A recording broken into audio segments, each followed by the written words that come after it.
Hey guys, Esper here, back with another Final Fantasy War of the Visions video. Today we're going to have a guide review on Midlights Deep Dungeon. It's coming out on Wednesday. So this is sort of a little prepper to get you guys ready for what's going to be coming. There's a lot to get through, so I'm just going to jump right into it. We've got a new mechanic that's in here where when you go into this dungeon, it's going to be completely black. Like, you're not going to be able to see anything around you. So having a character like Victoria or one of the ninjas who have a high movement and jump on their character will let you see the terrain that's around you, judging by the blue squares and stuff that pop up when it's their turn to move. So that's something to note. So it's like, instead of going up 20 floors, into the porcelain tower, we're going down into this dungeon 10 floors. So it's going to be black, and you're going to want to use the mechanics that they've set up for you if you're not constantly looking back at this guide to see what the terrain looks like. We've got crystals that drop in here, unlike Porcelain Tower. So not only when your characters die, like they did in Porcelain Tower, that leave a crystal, the enemies will now also leave a crystal. So if you have a few of these crystals, like in the screenshot here, you'll be able to faintly light up the map and sort of see what's around you. Once you leave 4 crystals on the ground, the map's pretty much going to be completely lit up. Like, you'll be able to see almost the entire thing. So it's something that you can do if you don't need to pick up a crystal right away to save a character, to sort of judge what your next moves are going to be and get a layout for the map. If you do leave these crystals laying around, make sure that you go and you pick them up before you kill off the last guy and finish the map, because all of your HP is going to carry over just like it did in Porcelain Tower. So let's go on to floor 1. So the way that I did this is your initial placement is marked by the yellow squares that are on the maps. So if you do initial placement, or if you just skip that part and let the computer do it for you, it's going to put you in those yellow tiles that I've marked out on these maps. Floor 1 is pretty much a no-brainer. It's just some level 20 guys that are going to be really easy to take out. You could go through here and just do auto battle with your skills off and send in some water units, and this will be a breeze. Just go get yourself a drink. The suggested units in here are going to be Miranda, Tyrael, Ramada. You could even use Zazan if you want. That way he gets some use, and he's not just sitting there as a rare character with Mug when you want him. Your rewards are going to be a rare ticket, as well as some Fire Awakening materials, and then Slimy Fluid, which is one of the items that we want to get out of this, because it's going to be an awakening material for our Knight's Sword that we get. On floor 2, pretty much the same thing. You can just go through here and auto battle it with your skills off, and your characters will make quick toast to these guys. Your Stern's probably going to wipe the map. Gafgarion's another one that's really good in here. Raryu's going to be nice, and you even get some use out of Rob on this map. So if you've got him tucked away collecting dust, you could throw him in here to auto battle. You're going to get some Gill Snappers in here, as well as light awakening materials and more of those slimy fluids. On floor 3, you've got all melee characters, and they are of the earth element type. So, and this is a good one to utilize the fact that they can't do any ranged attacks to you and take them down from a distance. Lucia is going to be really good in here, as she's got the defensive piercing, and she's also the strong element. So she's going to be able to do really well on this one and just take these guys out with her auto attacks. Ayaka, even though she doesn't have any wind elemental attacks, she's still going to get the 25% extra damage from the unit bonus being a wind element. So you can use her in here as well to do some damage to these guys if you're having any troubles or need a character for that. Yerma's going to be really nice in here. She can do just any of her melee stuff, but she's also got Snipe Dagger from her Thief sub-job, as well as that Throw Axe that she can take these guys down from a distance. And you're going to want some physical tanks in here.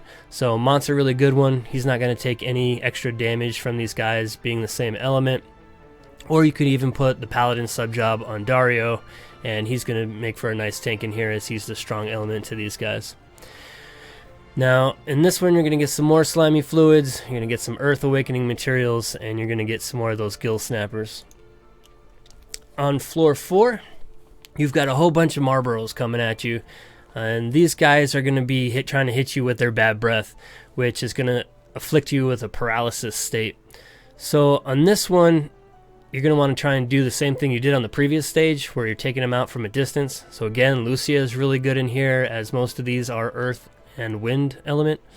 Killfay is going to be great in here for attacking from a distance. Dario can be good in here with his Arioga blade.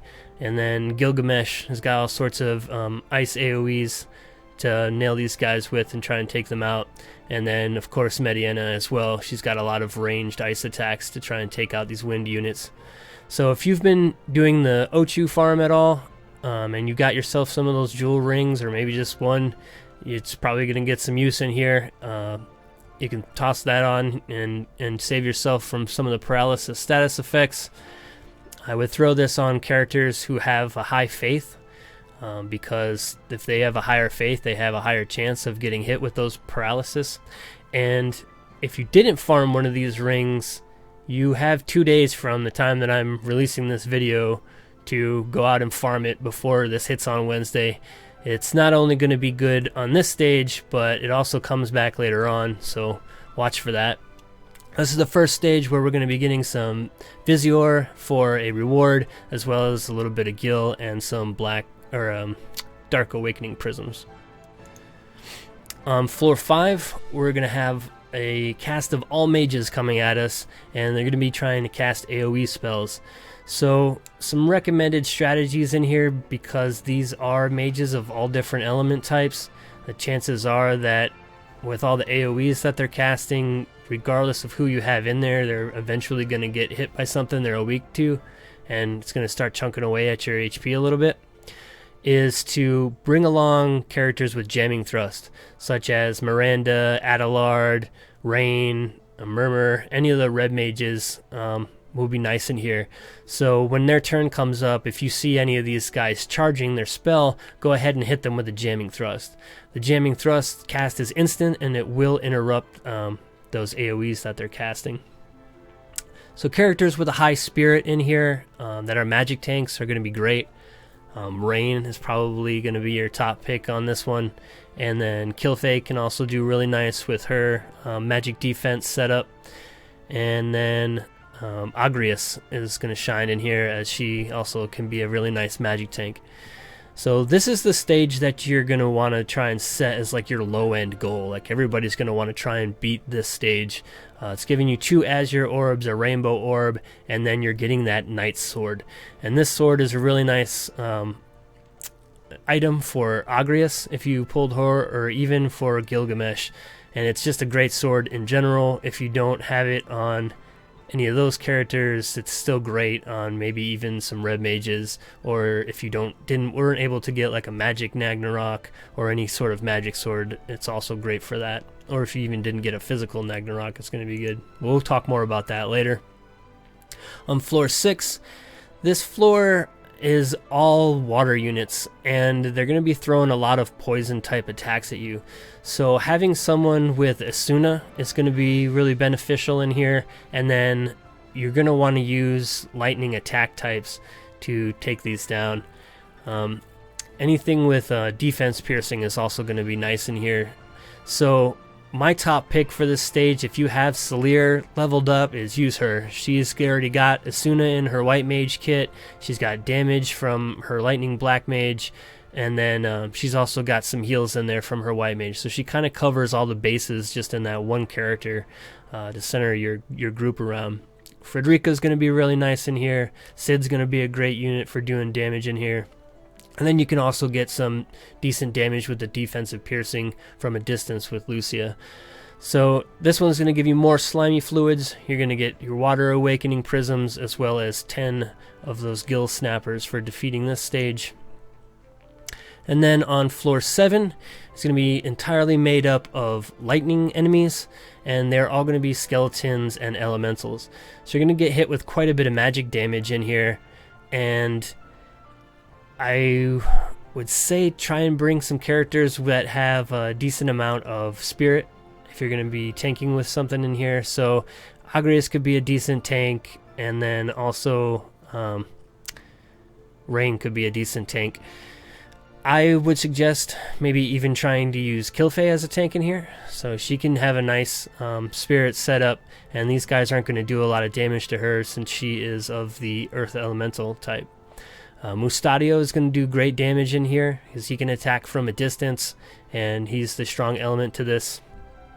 Rain is also going to be a good tank in here just because he's of that Earth Elemental type, and then Katone's going to be nice in here for doing some extra damage. We're going to get 10 Gill Snappers, we're going to get some Lightning Awakening materials, and then 10 more of those slimy fluids to try and upgrade our sword. So as you're going through here, those slimy fluids are pretty key. So as you can see, we're going through all these stages and we're getting slimy fluids quite a bit. On floor 8, this is probably the first one that shows a little bit of difficulty. It's all archers and they're all of the ice elemental type, so you're definitely going to want to bring along your fire characters, and this is the first stage where Delita is really going to shine. So another character that I really recommend for this is Adelard. He is a red mage that can do nice damage to this. He's got heals in his red mage and his white mage kit, and he's also already got some innate missile resistance. So he's going to be a great character for this. Rain's going to be good because he's got plenty of fire attacks that he can throw in here on these guys. And then if you don't have any kind of missile resistance stuff to kind of stick on Rain to make him a little bit better of a tank in here, you can use like Engelbert, and he'll be a great tank. You can buff him up with some missile resists, and he'll be able to sort of walk in there and pull these guys out. So one of the things you can do is trigger these a little bit at a time and sort of inch Engelbert up, grab a few of the archers, and then sort of pull him back to your other characters, and then charge those characters and take them down. That way you're not rushing down this stage and triggering all the archers at the same time, because you will get hit multiple times by these archers and they'll start to build up those chains on you. So you're going to get 10 more Gill Snappers, some Ice Awakening materials, as well as 15 of the slimy fluids in here. And then on stage 9, we've got a very interesting stage. These guys are resistant to pretty much everything other than slashing attacks, and their evasion is pretty buku. Like it's very high. So you're going to want to bring along things like that Blades of Grass UR card that we got. So if you haven't been leveling that up, you might want to consider doing that. We've also got the Alex ring from our first raid event that's got a nice chunk of accuracy on it. So stacking those things up can give you a nice boost in here. The strong element slashing characters are going to be Gilgamesh and Agrius. She's going to really shine in here to try and take these guys down. So keep that in mind when you're going against this. They're going to be attacking you with slash attacks and shurikens, so having some slashing resistance on your armor, or maybe even some missile resistance, is going to be good in here. We will get a 10 times pull, 1 guaranteed MR unit ticket for beating this one, as well as some Wind Awakening materials and some more of those slimy fluids. And then on floor 10, it gets real fun. So you've got a stampede of chocobos coming down this mountain at you, and this is another one where you kind of want to inch your guys forward and just pull a few of those chocobos and trigger them and have them come at you at a time. If you start moving too far up, you're just going to start pulling down a bunch of these, and it's going to get real messy real fast. There are 3 different kinds of chocobos in here, and they are all going to do different things and all have different resists, so we'll go over that in just a second. Some of the guys that are going to be really good in here are going to be Sid. He's got a defense down, which is going to be great for these yellow chocobos who've got just ridiculous defense. You've got Gilgamesh, who's going to be able to do good damage versus the black chocobos and take them down. You've also got Lucia, who's going to be good against the red chocobos, and she's also got that defensive piercing to try and get through some of the defense on the yellow. And then Mediana is another character that I suggest in here in the fact that she's got silence. So if you go her green mage kit, she's got a silence, which is really useful for getting the two casting chocobos, the yellow and then the chocobo meteors, to stop, because they're going to be casting that damage on you, as well as trying to heal all their own allies. So she can't do a lot of damage in here, so for that I don't really recommend her, but you can stick something like a healing staff on her and give her even more support. So with silence, she's also got D-Protect in her green mage kit, so that's really nice.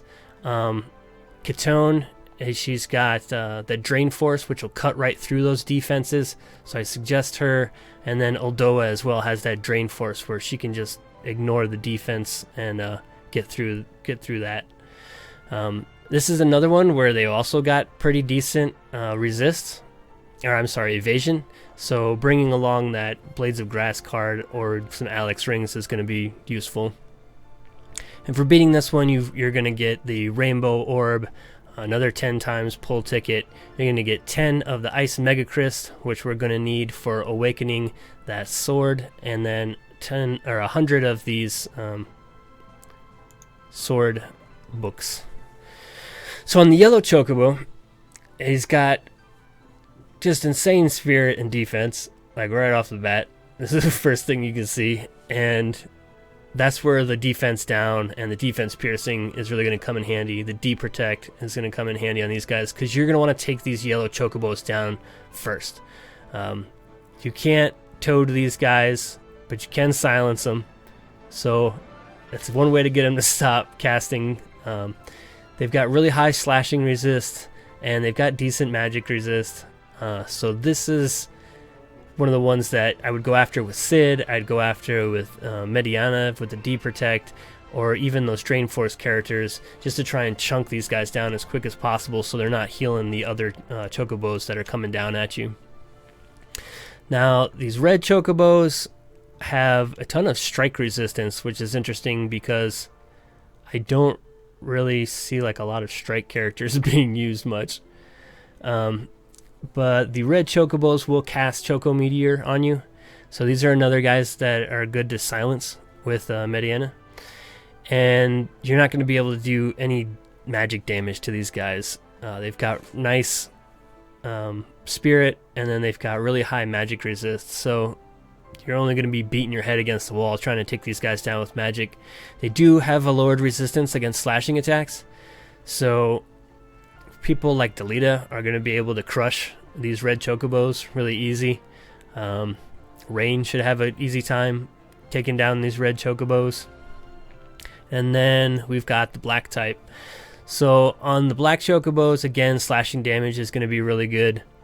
And they've got decent magic resist. Just because they have like 30 spirit, and then they've got the 10 up and the magic resist. This is the unit that you could probably throw a little bit of Mediana at, and just because you get the extra elemental advantage, you could still do a little bit of damage to these after she runs out of her D-Protects and her silences, so she doesn't really have much else to do but damage. But again, you're going to want to try and take these guys down with that slashing damage. So in here, I'm trying to think of some of the ice. So Gilgamesh and Agrias are going to be able to take these guys down pretty easy. So after you get through floor 9, you're actually going to have an EX that pops up. So at floor 9, this EX is different from the rest of the dungeon, and that's why I put it last instead of going over it after floor 9. Your characters won't be dead, so if anybody died previously in the dungeon, you'll still be able to use them on this floor 9 EX stage, and anyone that dies or any of the skills or anything that you use in this stage is totally separate from the rest of the dungeon. So that's something to keep in mind when you're going in here and doing this one. This is just totally out to get you and mess with you. There is 3 thieves in here, and they will all prioritize Steel Heart and try and start charming your characters. And you get, I believe, like 2 thieves and a soldier like right off the bat that come at you. And the soldiers and the zoos in here will try and paralyze you. So you want to have those jeweled rings, and that's where those jeweled rings come up again, is in this stage, to try and avoid those paralysis moves from the soldiers. Now, the thieves, even if you charm them, they will try and charm their own guys like that. They just have that high priority on using that Steel Heart. So one of the things that I suggest in here is bringing Jiza along with you, or maybe even Vadim or somebody else that's got Steel Heart, and try and charm these guys. So if you charm those thieves, and they've got decent evasion too, they'll go ahead and start charming their own guys. So one charmed unit from Jiza could end up turning into 3 more allies or 4 more allies for your side. So that's a really nice strategy for this one. If you're having any troubles at all, just go in there and steal heart on those thieves and let them start stealing heart on the soldiers and the other thieves, and then they'll go ahead and take out some of this stage for you. So some of the units that are going to be really nice in here is Agrius, Delita, Warrior Light is going to be great, and these 3 units are going to be really nice because they all have a stop in their kit. So being able to stop any of these enemies is going to be beneficial to you, because you're not going to be having to worry about getting hit with that paralysis or the steel hearts or anything as much. So those are definitely 3 guys if you've got them. Try and take them along for that stop strike. Again, Jiza, like I said, for the Steel Heart, and then Victoria is going to do really nice damage in here because she can take out all those wind characters with ease. We're going to get a bonus of 200 more Visior in here, as well as some Gil, and then that Rainbow Fragment of Thought. So those are some nice items to get, and if you are planning on doing this, make sure that you finish this EX stage before you reset your dungeon. So after you clear floor 10, you will get the option to reset the dungeon and do it all over again. If you reset the dungeon without clearing this, I believe your rewards are going to go away. You're going to be able to just get your second time rewards. So make sure that you go ahead and clear this the first time before you reset your dungeon. So like I was saying before, the Night Sword is your little prized item that you're getting in this dungeon. It's got 162 attack on it, 92 magic, 20 accuracy, and then 2 crit. So it's a really nice accuracy sword. It's right up there with Excalibur. It's also got a slash attack 8 and also an ice attack up 8 on it. So it's going to be great for Agrius. It's going to be great for Gilgamesh. And then with the attack and the magic that's on this, it's pretty much good in anybody's hands, having that extra 20 accuracy. The slimy fluid and the ice mega crysts that you're getting while you're going through this are the items that you're going to need to awaken this. So with the UR items, we get them at 0 of 10 level. And after you level that up to 10, you're going to have to start using those materials and books to awaken it, and then just keep on doing that until you get it awakened to 50 of 50. So as you're going through and leveling this up, you'll want to use your seals or go ahead and get the new pack that's on there and try and max this thing out. It's just like how we did the Rain Sword. So I believe we've got to clear all 10 floors, reset the dungeon, and then clear all 10 floors again in order to get enough to fully awaken this. We might only have to go through it once, but I'm pretty sure that we have to go through it twice like we did with Rain. I don't think we're getting any extra coins or a shop with this, but we might. And then if so, those coins will pop up on the reset. So after you reset, those coins that you get, you're going to want to put towards like Ice Mega Crysts or whatever that we're going to need to fully awaken the sword. So some extra tips or things to remember while you're going through this dungeon is any of the characters that are killed or petrified are not going to carry over into the next stage. So if somebody dies and you raise them and they're still alive, but when the stage finishes, you'll still be able to take that character on with you. So raise is a really nice thing to have with you in here. The amount of skills that you use carries over. So if you've got 2 of 2 on a cure, those use those 2 cures, you're not going to have any cures for the next stage. One way to sort of get around this is if you've used up all your skills on a character and it's really one of the only higher level characters that you have, you can switch the sub-job. And when you switch the sub-job on that character, they're going to get that new set of sub-job skills, and all those sub-job skills are going to be fresh. Like you haven't used any of them yet, so they're all there for you. If your characters die or you've used up all your skills and you can't get any further, every 24 hours you're going to be able to reset this. So it'll refresh all your characters, it'll refresh all your HP, it's going to refresh all your skills, and then you'll be able to go at it again. A nice little trick is if you mess up and do something stupid, or you just feel like, oh, I could have done that stage so much better, and it's getting towards the end of it, you can retreat from a stage. This is going to reset the stage back to the beginning, and it's also going to revert your characters to how they were before you started that stage. It is going to use up the energy that you embarked with on that stage, as well as it's going to cost you, more energy to go back into that stage. But that is one way to sort of reset things and try it over again if you didn't like the way things went.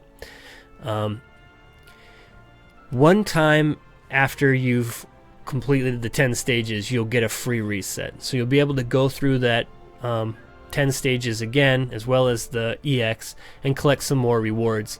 They won't be the same as they were the first time around. They'll be reduced rewards. I believe you'll still be getting some of the awakening mats, and you'll be able to go through there and pick those all up again. If you wish to go through it a third time, it's going to cost you Visior to reset that. Enemies in this map are going to turn into crystals, like I said earlier when we were talking about how to light up the maps, where they didn't do that in Porcelain Tower. So definitely take advantage of that and fill up your characters if they're getting close to dying, or make sure that you go back and you pick those up before your map ends. Another item to keep in mind is the healing staff that can give you some extra curas. So if you get this, I think you have to +1 it. You might not have to, but +1 will do it, but you have to awaken it to 3 stars. And then after you awaken it to 3 stars, it will unlock the skill Cura for you, and that'll give you 2 more uses of Cura. So this is something that you can stick on your Ayaka that's already casting heals, or you can even give it to somebody like Mediana, like I was talking about for stage 10, where it'll give her that additional support. So while she's not going to be able to do a lot of damage in that stage, she can do some additional healing with 2 curas, and she's already got high faith, so they're going to be pretty decent curas, and then that'll just add on top of her deprotects and her silences that she's doing in there, and give her more of a support role while you've got her. So I hope that gives you guys a nice look at what's coming up in this Deep Dungeon on Wednesday, and let you prepare with your characters and what you're going to be farming and leveling up the next 2 days to try and get ready for this. I'm excited to get in there. Tower is my favorite event, so I'm really excited for this one. Until next time, guys.